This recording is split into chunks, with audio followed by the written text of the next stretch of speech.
Here we go. You're the best. Thank you. So I'm Julie Meyer. I'm one of the educational specialists with California Deafblind Services, and I'm happy to be the host presenter tonight for our team. We are recording this webinar, so hopefully that's okay with you, and it will be archived on our website. I'll be presenting for about 30 minutes, and then we'll have time for question and discussion, and hopefully you'll have a lot of questions and ideas to share. And you can make comments in the chat. Maurice is Belote is going to monitor the chat for me.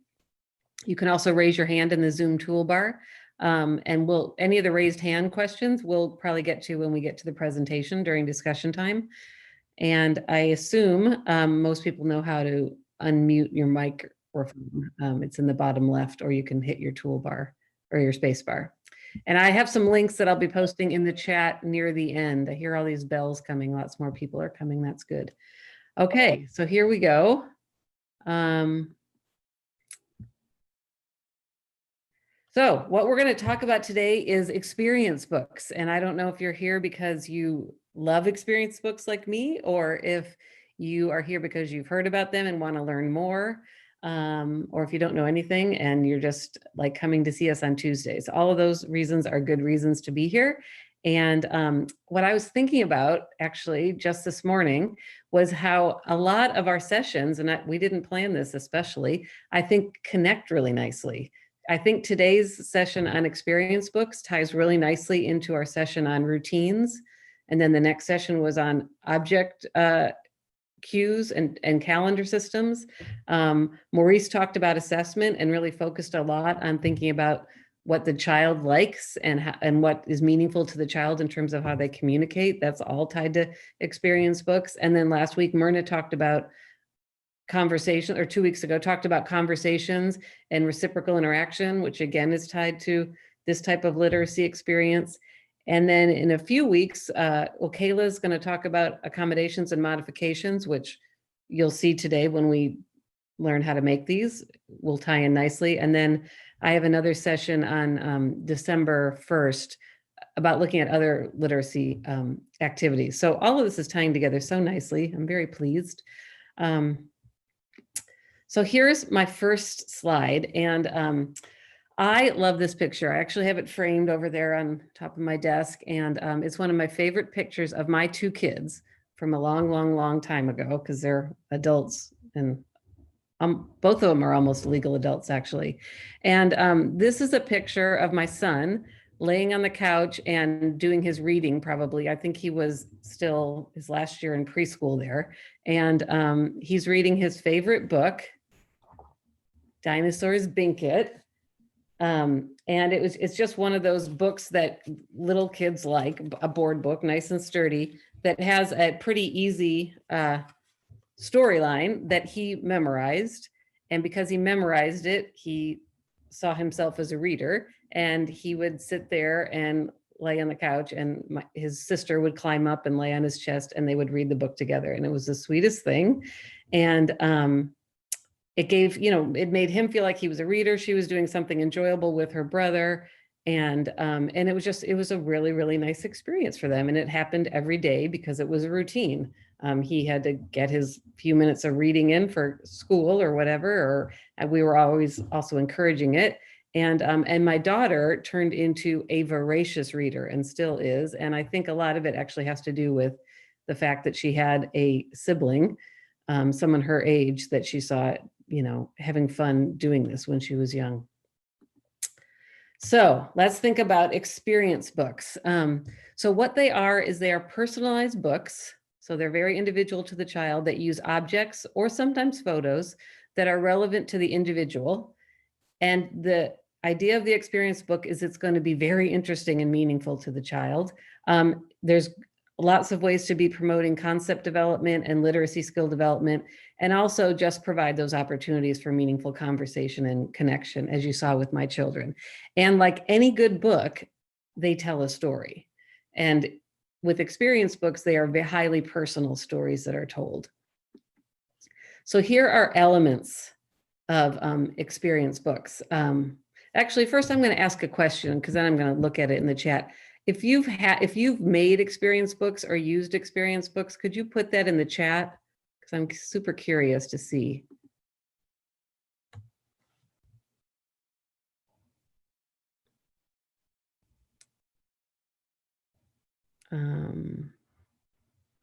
Good, Kim's use them. Anybody else? Or learned about them at another training? I'm not sure, that's fine.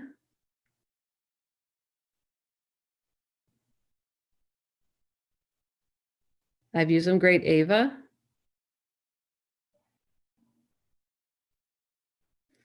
And, oh, Sierra, hi. Okay, good.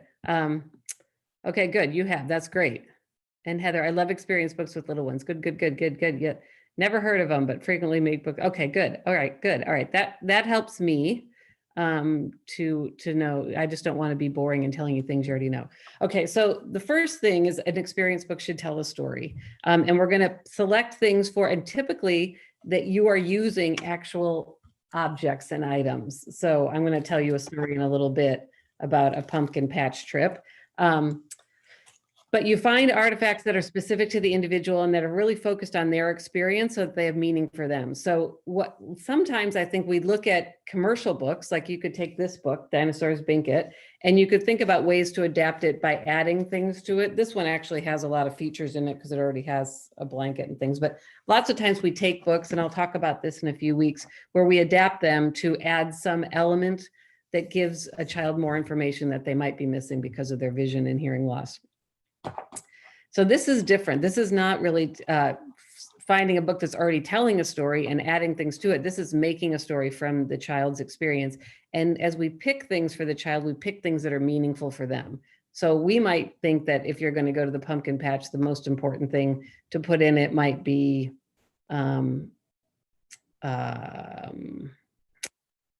ticket that they got when they went on the hayride or something like that. Because we're thinking like scrapbooking, and that's easy and flat and easy to put in a book. But for a child, the thing that might be most meaningful is actually feeling the hay or something. It's nice to add text or braille to the books. This helps to promote literacy skills, so that the child is, having a chance to learn that words are symbolic representations of things and ideas, but it also provides a reference for the reading partner to kind of know what the story is telling. And then we're going to keep the vocabulary and text really simple and meaningful to the child.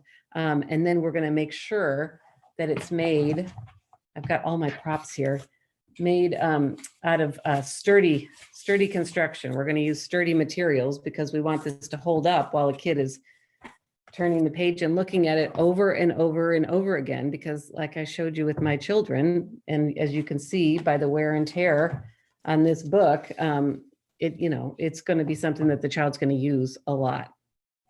And hopefully we'll develop a whole library of books. So here's how to make one. First, you select the topic, and I'm going to ask you again now in the chat an experience book can be about all kinds of things. It can be about favorite people in a child's life. It can be about favorite places. It could be about a particular event that happened. It could be about a routine that happens in your day. You could make a bath time book. You could make a book about taking a trip to grandma or grandpa's, or a trip to the store or the park. You could write a book about everybody that lives in my family, or all the animals in my house. So there's lots of things you could select the topic about it, just as long as it's something that's meaningful for the child. And then you set about collecting the artifacts to include. I already talked about the sturdiness of the materials that you want to use. And it's nice to, it's the easiest thing to do because you're using thicker paper or cardboard, is to get a 3-ring binder. This is not the best example, but this is what I had handy. This one I would probably think is too small because it's only like a 1/2 inch. So you're going to want to get a bigger one than this. And again, with the child, you'll think about what color will be the best background. You want a black one, a red one, a white one, blue, whatever. And then you're going to have some way that you're going to stick it to things. So you might be using glue, you might use Velcro, some other kind of adhesive. You might be stapling. You might have to put some things in a bag. a plastic bag to hold them, because maybe with the pumpkin seeds, we want to take them out of the bag and feel them each time rather than rubbing our hand against it. And then have the child tell you about the experience as much as possible and include that in the story. Now, I know for some children who are emerging communicators or might have additional disabilities that make it difficult for them to actually tell you everything that they're experiencing about it, you may have to kind of imagine what that might be, or help pull the words out. And in those places, I would make the text very, very simple. It might just be a word or two, or you might give the child a couple of choices and see if they can indicate which way they'd like to have it. And then you want to put the book in a place where the child can use it and where the child's going to have the opportunity to share it with other people. And these are all great ideas that I got from the Paths to Literacy website. I'm going to show you 2 resources today that should get you on your way. So what I wanted to show you is some things you might want to think about. So let's say you were going to make an experience book about going to the pumpkin patch. This was just the one I was thinking about. So for some children, and because remember, we have to keep it individualized, for some children, you might be able to just get this felted pumpkin, and it's more textured on one side than the other. And maybe you would, put this on a page. And again, you might think about what color you want it to be. And you could Velcro it on, because maybe you want to be able to pull it off and on, or maybe it's just something you want the child just going to rub their hands along, and you're going to just glue it down on the page. For other kids, you might have to actually have the actual item. So I talked about earlier the hayride, and maybe that's one thing they did at the pumpkin patches. They went on the hayride. So I put this on red background, thinking it doesn't show up as well if you have it under a cream color or a yellow, right? So you're going to consider those types of things for children. Then maybe one other thing that they did when they got home is they cut the pumpkin open and they pulled out the seeds. So in that case, maybe you want to have baggies with seeds on it. So there's lots of different ways to do this. And you'll see on the examples of the web pages I show you that some different suggestions for ways to do it. The other thing you might want to think about with some kids is you might want to make sure it's just on plain background or sturdier cardboard if there are kids that are going to be pulling on it more or might need to use more force. Might make it easier to turn the pages. Some kids, they even make them with big pegboards and really wooden pages to make it easier. You also want to think about glare for some children as well. So sometimes you might want to have plastic things on, but other times you may not. So you really want to make it individual to the child. But you can also include the child in making the book. So think about how the child could help you select the materials for the book and gather the things, or they could participate in adhering the objects or photos to the page. One thing that another website I'm going to show you is the Washington Sensory Disability Services website. Their deafblind project has a great section on experience books. And what they talk about, one of the frequently asked questions is, should I use photos, only objects and never photos? And what they say is you can use both, but just remember that sometimes photos is a whole nother level of abstraction in terms of really understanding a concept. So sometimes the reason we're using objects is because it actually is going to help the child have a stronger memory for the thing that happened or occurred. And it's going to be an easier connection for that concept development. The child can also help choose the order of the story, so how they want to tell their story, and then select words or text, or make choices about that to tell the story. So I think that is another great suggestion to include the child. Julie, this is Maurice, can I interrupt? Absolutely, please. Jerry says she can't see, Jerry Hart wrote in the chat box that she can't see what you're demonstrating. So if you demonstrate any more, just maybe pull the camera down a little bit. Oh, okay. So it's not that you can't. Now we can see you. It was when you were sharing the screen, then it made you little. So if you're not sharing the screen, we can see you. Oh. Okay, so because you can make those choices, so you should be able to see me and the screen if you make those choices in that box above, but I see what you mean. Well, I'm not demonstrating anymore, but should I go back and show you? Should I stop the share and show you? No, you know what? I'm gonna do that at the end if people want. Is that okay? And then Julie, we have one question that's timely. Kimberly asks, are they always done after the experience, or can they be made beforehand too? That's a good question. I think it's more meaningful if it's already after the experience, and you might see now in a second when I talk about this page, but I think with maybe the one time I might do it ahead of time, and again, I don't know if there's a right or wrong to this, and somebody else who really has done this a lot, or has written for on some of these sites I'm going to show you might say I'm absolutely wrong, but maybe with something that's a set routine. So, but again, that wouldn't be really a new experience. But if you're trying to like make a book about a child's bath time to help them better understand the routine of bath time.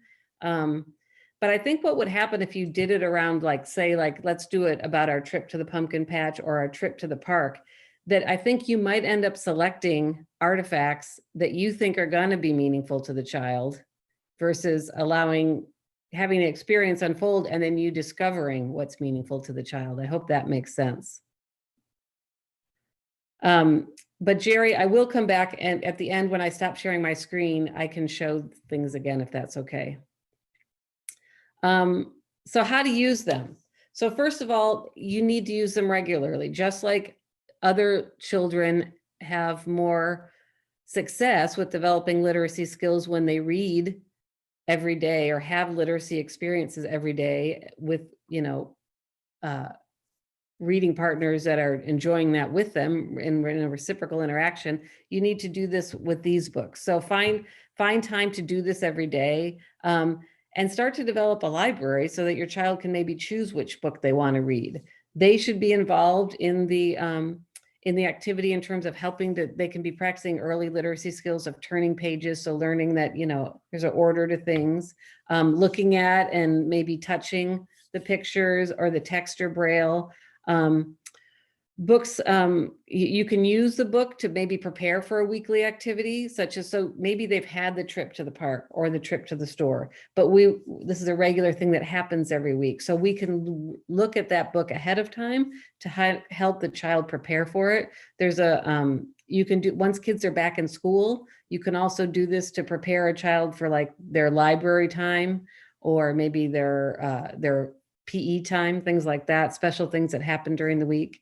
And then this is a great way for children to connect and share with other family members by looking at, it kind of serves as a conversation starter or a tool that can be used to support conversation between two people that might be communicating differently. So if a child isn't using speech or sign language, or the other family member doesn't understand how they communicate, this actually can be that bridge, and they're looking at something together and they're learning about what the child's experience was. And then they can also be kind of used as a memory book to recall or talk about something that happened before, like a trip, a special trip that they had, or a family event or something. So now I want to show you some examples. So I am going to stop my share because I have these, I've got this queued up already, if I find it. Experience, where is it? So Julie, this is Maurice. Yeah. Everybody wants to change to speaker view now so that Julie's bigger, or you can pin her if you'd like to make her big. So I have to stop this and hang on one second, folks. So I think I'm going to show you the Washington's. Oh yeah, I'm going to go to this site and show you this. Okay. So back to Zoom, share screen. Here we go. Are you seeing that, Maurice, the WSDS site? Yes, it's there. Okay. Okay. So this is a wonderful, wonderful site. And how you find these videos, you go to well, this will be in the chat. You go to their site, they have a section on their site that is just for deaf blind. And so you go over to that tab, and then they have, as you can see, they've got a lot of different things, but they have, well, they have the experience books. That wasn't listed because we're already on that page. So they always have a page that has the intro. So you'll see here that there's a lot of information that was actually similar to what I shared. So this is just a good, fact sheet page. Then they've got videos, and they have some frequently asked questions here. So these are great. I'm not going to go into them right now. And then they have a whole other section on resources. So you click on any of these tabs and it takes you to some wonderful things and a wonderful do and don't list. So this is a wonderful site to go dig into. But I want to show you an example, two examples. First, let me show you this shorter one. This is Carter's birthday experience. This is just 42 seconds. Let me make it big.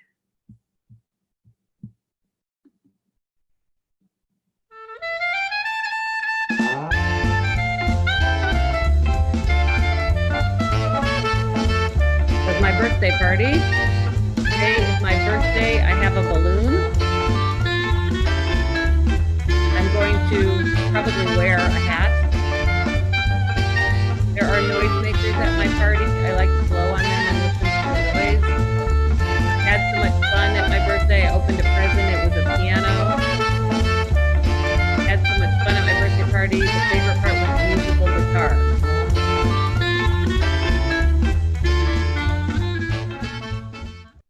And as you saw, they highlighted a particular word on each page. So that looks like that was also a goal for this child.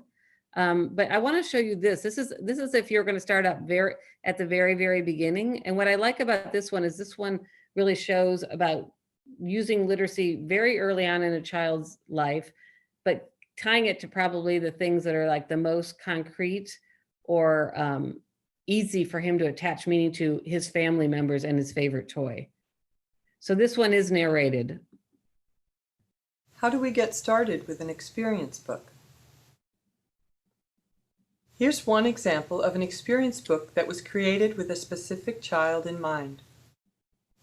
This child was totally blind, so the glare from the plastic pages was not an issue. Plastic pages can be covered with paper. One possibility would be something like this. This is just simply baby's first album. And the idea is that you have a texture or some kind of an object in that identifies, for example, daddy with a picture.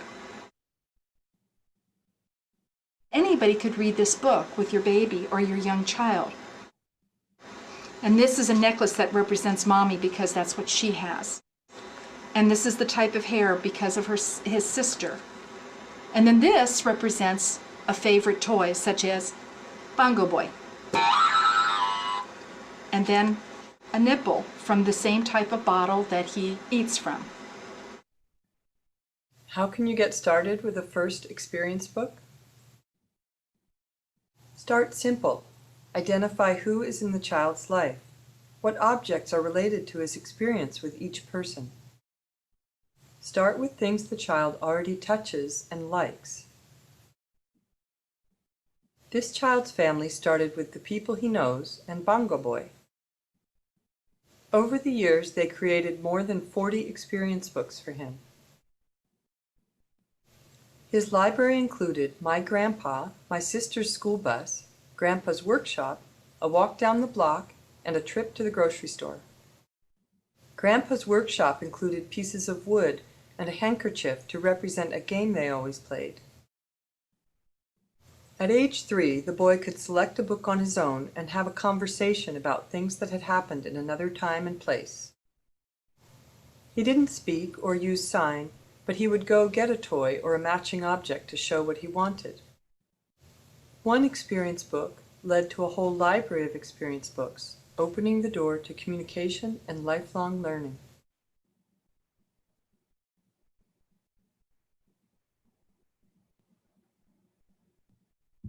Isn't that so cool?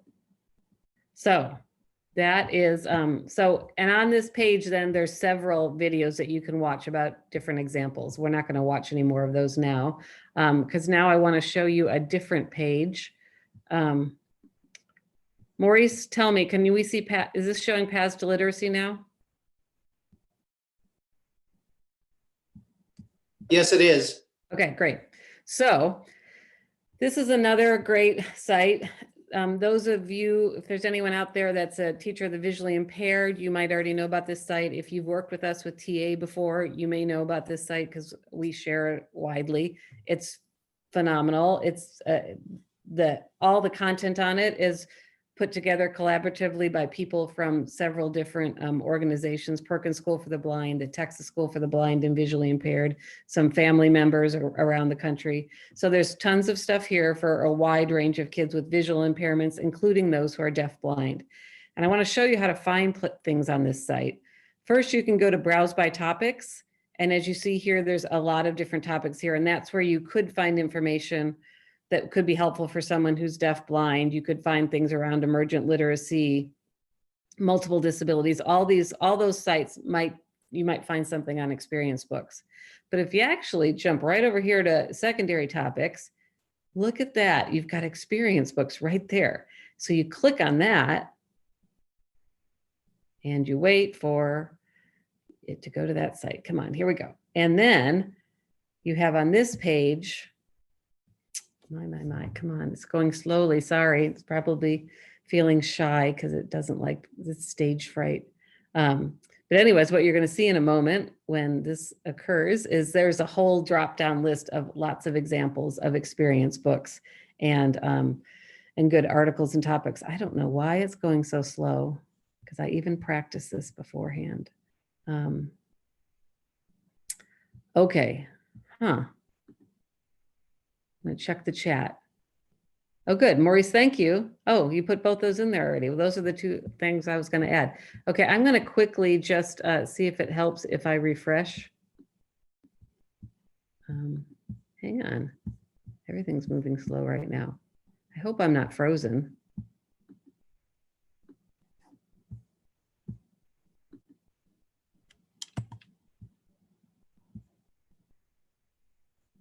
Okay, here it is.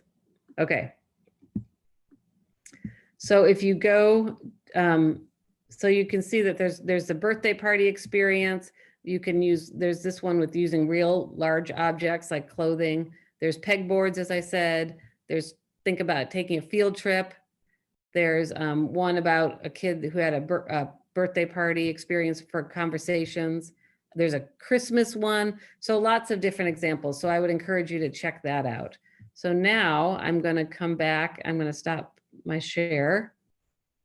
And I'm going to check my PowerPoint because I think I only had one more page. Yes, and I am going to share this just so you have these, even though they're in the chat box, and then we'll stop the presentation and I can show you materials if you want again.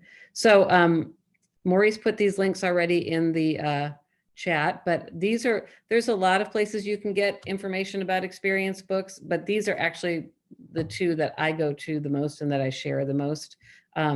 Again, if you look under the extra more info on this Washington Sensory Disabilities Services site, that's where they have some really nice articles, including one I'll put in the chat by Marianne Demchek from the Nevada Deafblind Project. So I'm done and I'm going to stop my share and check and see how we're all doing and start the discussion. Anybody is free to turn on their camera now if they want to talk face to face. I'm going to